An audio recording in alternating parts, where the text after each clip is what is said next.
This is the Aftermarket Radio Network.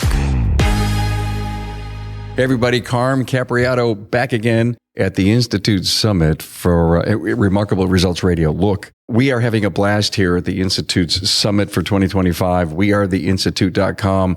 You're going to hear all kinds of great episodes coming out of this visit here at our conference. So thank you so much to Kent and Cecil and the entire gang here. So much for you to learn over all these episodes that we're recording. Here's just a stop and a quick visit with our sponsors. More than 16% of light-duty vehicles on the road are EV and hybrid. Is your shop ready to safely and properly service them?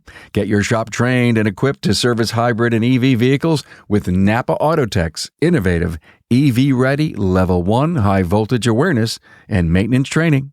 Hey, let's face it, your shop management system is the most critical tool in your shop, and NAPA Tracks will move your shop into the SMS fast lane with on-site training, 6 days a week support, and local representation. Find NAPA Tracks on the web at napatracks.com. Also, thanks to AftermarketManagementNetwork.com for information that can help you move your business ahead, and for the free and informative LaborRateTracker.com. I'd like to welcome you to, oh my God, I can't believe, Dr. Jessica Kriegel. I saw your presentation about an hour and something ago on culture. I wouldn't have missed it for the world. And then you talk about a get. We talk about culture so often, Dr. Kriegel, that it's getting to the people. I don't want to hear about culture. Touchy. Give me a break. Yeah, give me a break. It's touchy-feely. I'm not built to do that. I'm a technician. Look at my hands. These Gen Zers just need to get to work. Yeah. Oh. Yeah. When you talked about the Gen Z slide, it was so impactful, by the way. We don't have time to get into it. Dr. Jessica Kriegel is here on a very short time frame. So I asked her if she would just do one little bitty tidbit from her presentation. But let me tell you a little bit about Dr. Kriegel. She's driven by data. I love that you guys says, I'm a data person. Wow, you must be a high D geek, right? Is that what you are? I am totally a geek. I embrace that. Thank you. She's been on every TV network you could possibly manage. Jessica's a household name for all workplace labor leadership, woman in the workplace. Markets her renowned Culture Equation was acquired by Culture Partners in 2021, where she is currently Chief Scientist of Workplace Culture. That's a heavy-duty title. I love that. Data science all the way. I want you to walk us through a little bit about your three-step change equation. Yeah. I know it starts with clarity, alignment, accountability. Work us through that. At any business, at any level, you need those three things in order to drive results. You need clarity on what results. What are we trying to accomplish here? We need alignment around that so that everyone in the company is driving towards those results. And then you need accountability because everyone has to take accountability to do that. So the change equation is all about driving first clarity, then alignment, then accountability in order to really get whatever result you want. It's not about making people feel good. It's not about having a culture of kumbaya or we feel like a family here. It's about how do you get your results? Part that I loved the most in your presentation was the accountability piece, because I think you helped break the code for all the shop owners in the room. I'm not sure they're doing all of that. No, I don't think most people are at any level in any industry. How do you get other people to take accountability is the big head scratcher in business. And we can't crack the code unless we break it down into simple steps, a simple 4-part question framework, simple language, because otherwise you're just wishing people were different. So let's do your results pyramid. It's like you said in the class, Google results pyramid. You'll see it. It's everywhere. But walk us through what they are, and let's get into the storytelling piece, because in the limited time that we have with Dr. Kriegel, this storytelling piece rocked me. You got to tell your story about the hospital.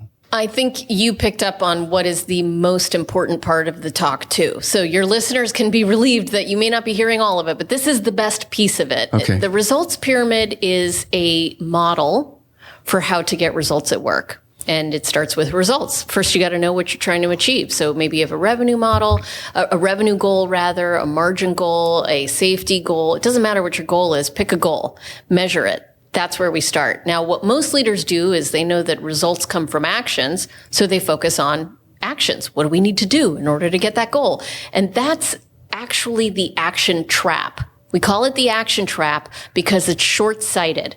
And it's exhausting because you end up micromanaging everyone in the shop. You micromanage your team and yourself trying to figure out what do we have to do in order to get the result.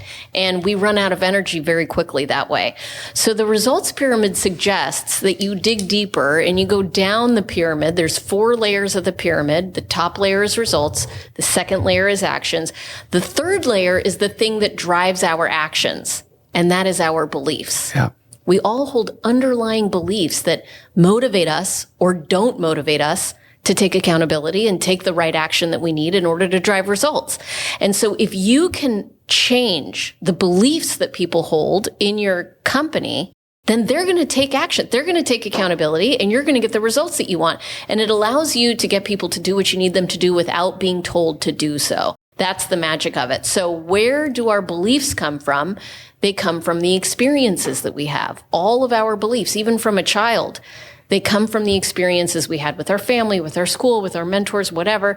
So if you as a leader want to change the beliefs on your team so that they will take action that you need them to take, so that they will get the results that you're looking for, you need to create the right experiences. It's all about experience management. I love it. I'm going to tell you a secret. While you were there, I went to my phone and whatever I keep notes in, and I typed in the word culture. And I've always carried this with me for years, trying to help small business people understand what culture is. I'm not you. I don't have a training. It's just my feel. And I want to share with you what I've always carried with me. Yeah. What we do, what we believe in, and who we are. Well, there you go. And again, I didn't have actions. I didn't know how to explain it, but I wanted people to get an idea if they were going to work on culture. What we believe, what we do, what we believe in is the fundamental in my mind until I heard you. Oh my God. And you actually widened it out, stretched it up and brought these 3 action steps with this result pyramid.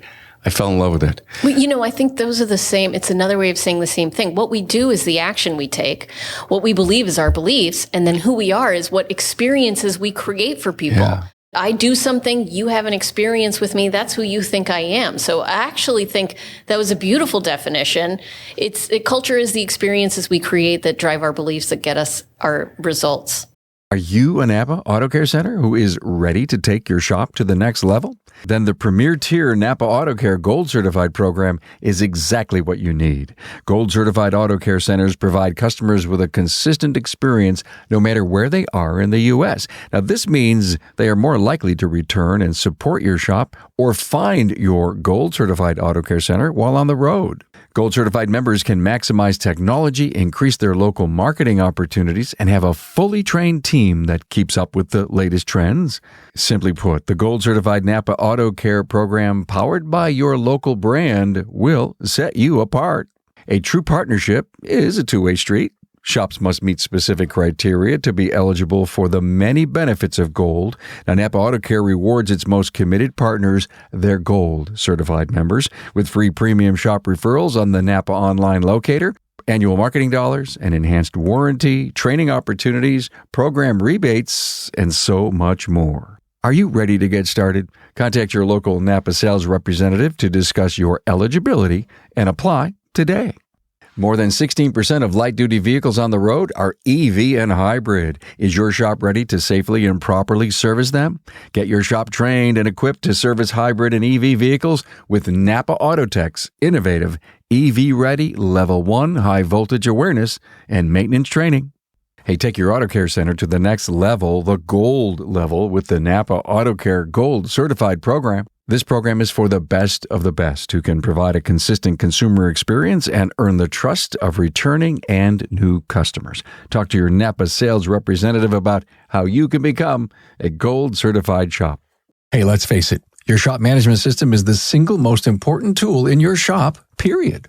NAPA Trax has made selecting the right shop management system easy by offering the industry's best, most comprehensive SMS. Now, it all starts when a local representative meets with you to learn about your business and how you need to run it. After all, it's your shop, so it's your choice, and having local representation is a huge plus. Customizing tracks to your business, whether you're a one-person shop or a large multi-bay or multi-location company, a representative consults with you to help optimize your shop's workflow, efficiency, and profitability. Trax always has the flexibility to do business how you need to do it, which means it can also grow as your business grows. And unlike the other guys, will be there for you after installation with the best training and support in the business. Yes, a learning management system tailored to each role in your company. Simply put, Trax was designed and built for shop owners just like you. Visit us on the web at NAPA Trax, that's NAPATRACS.com. Hey, ever wonder how your labor rate compares to your market and state? You now have a site where you can confidentially upload your rate and see other labor rates published in your market. LaborRateTracker.com is an important site to know about. Currently, the database has over 1,000 shops participating and growing every day. But there's more to setting your rates than finding out what others charge. You should look at the labor rates in your state and town to gain a complete picture of the labor rate landscape. Hey, it's easy. Get market intelligence like never before at LaborRateTracker.com.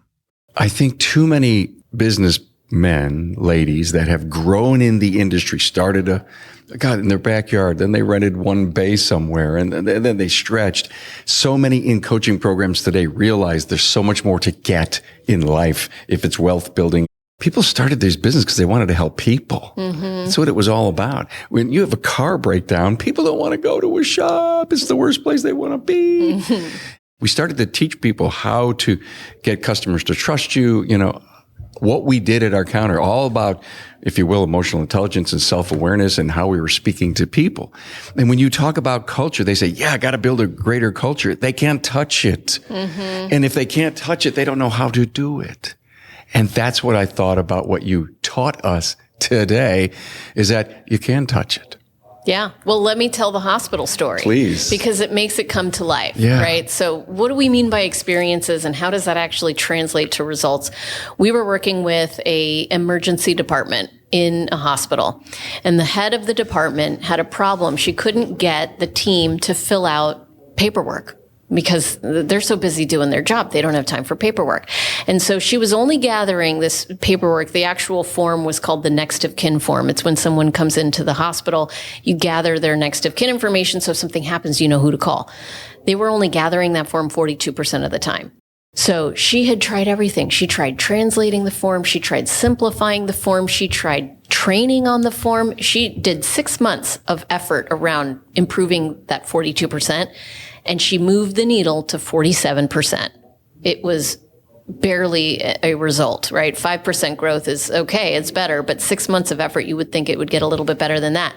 So we helped her ask the question, what is the belief that is getting in the way of people filling out the form? And the belief is that form is a waste of my time. I'm trying to save lives here. I don't have time to fill out paperwork. And when she understood that that was the belief, we helped her understand she needs to create a new experience that will drive a different belief. So what experience did she lean into? She leaned into a very simple experience, which is storytelling. You are a podcaster. Your job is to tell stories. And you tell those stories to shift beliefs of the people who listen so that they will take new action, so they will get a new result. I mean, that's how as simple as that. Mm-hmm. So she identified 2 true stories. One was a woman who came into the hospital. They did not gather her next of kin information. She ended up falling unconscious. They did the best that they could, but she ended up dying. And they found out later that if they had known something about her medical history, they would have been able to save her. Second story, same hospital, different time. An older gentleman comes in. They did gather his next of kin information. He fell unconscious. They called the daughter. The daughter tells them something about some medication he's on. They adjust the protocol. They save his life. She told those 2 stories for 3 weeks, and they started collecting that information 97% of the time. Instant transformation because the beliefs changed from the story.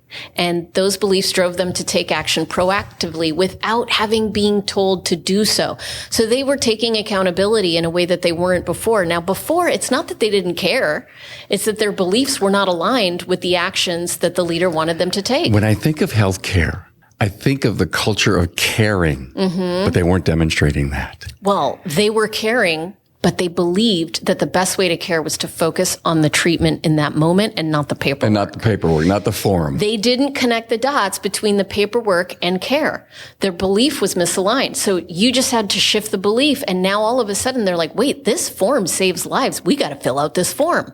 So if we have a culture of caring for our customer's vehicle because they earn their living with it, they take the kids places, they go to sports games, it is their vehicle of freedom and economies, and we don't do the things inside to make it right the first time and look comprehensively at that vehicle by making sure that if they're just in here for one thing, but we see something else and we didn't tell them, then the belief in our company and the belief that we're in this caring culture for our client's vehicle, it's breaking down all the time.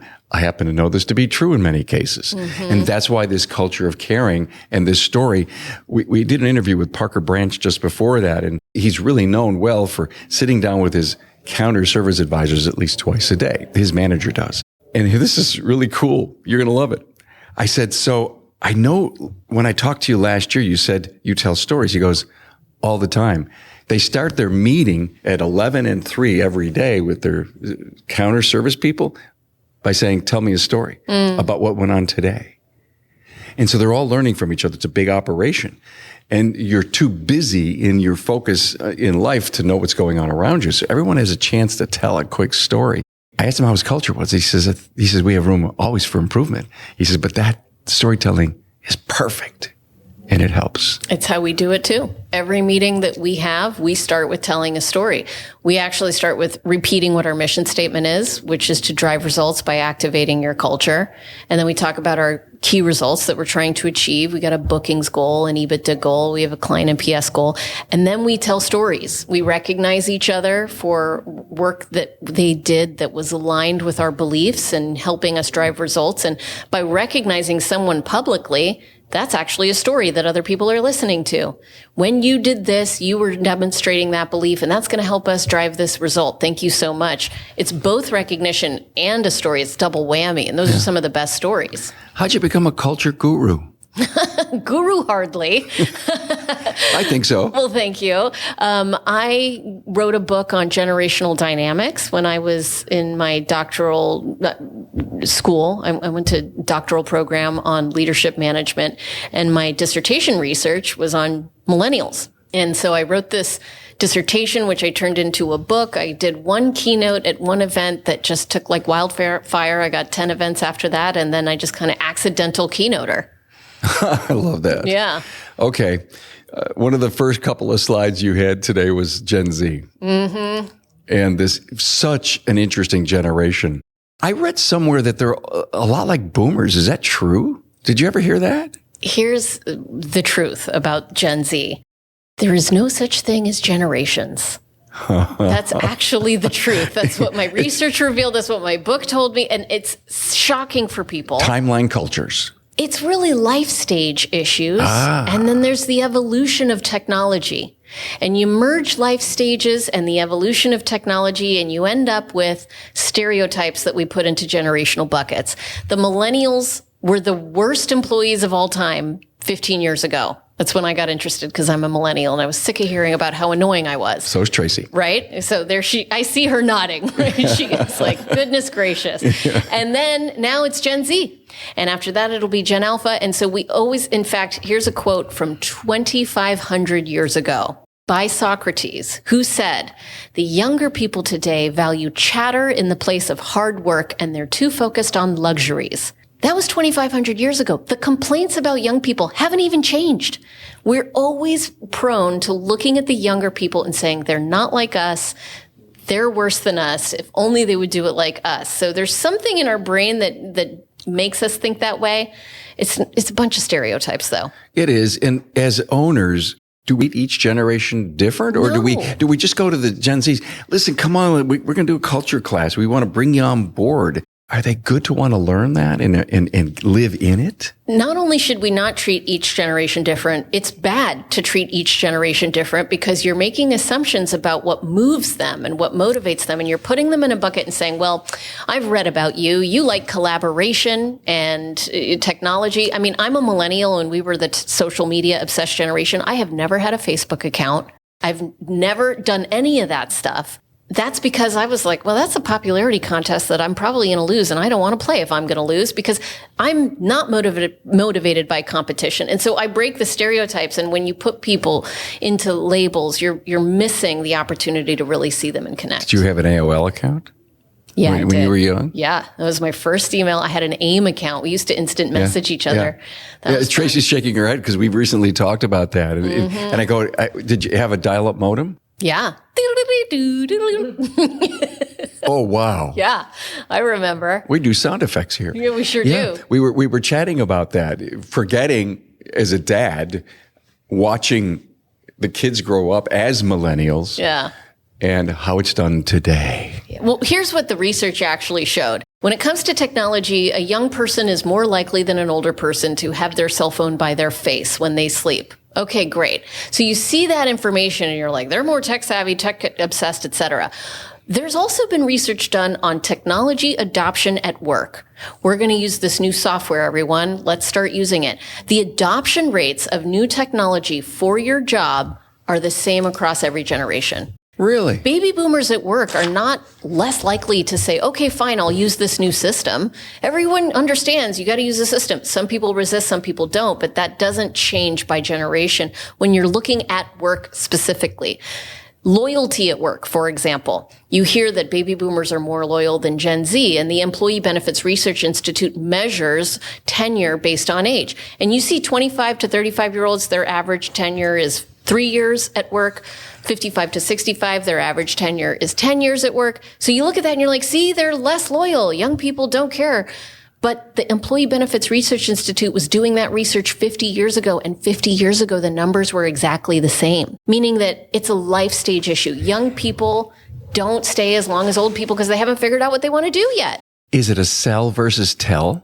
Meaning I need to tell you what I want, or let me sell you on my idea. I mean, do different generations want to receive new process, new systems, new cultures, and they don't want to be told what to do? They want to be sold what to do. Is it any difference there? I just think some of us are sell people and some of us are tell people, and it doesn't really matter how old you are. Okay. It's really just about what makes you tick. Wow. How can we get a hold of you? I mean, is there a website we can go to? Yes, jessicakriegel.com. And I have a weekly newsletter that comes out on Wednesdays called This Week in Culture. So it's on my LinkedIn. Follow me on LinkedIn, join the newsletter, subscribe, and listen to my podcast. You have a podcast. Tell us about it. I have 2 podcasts now. We're about to branch out. So one is called the CEO Daily Brief and one is called Culture Leaders. And so the CEO Daily Brief, it's a 5-minute episode on what's happening right now in the world of culture and what do you need to know. Neat. Yeah. We have to get involved in that. I love that because even for our entire industry, we need a culture injection. Mm-hmm. Thanks for giving it to us. Appreciate you being here. Dr. Jessica Kriegel. Wow. I got her in the studio. This is great. Thank you so much for having me. Thank you. Thanks for being on board to listen and learn from the premier automotive aftermarket podcast. Until next time.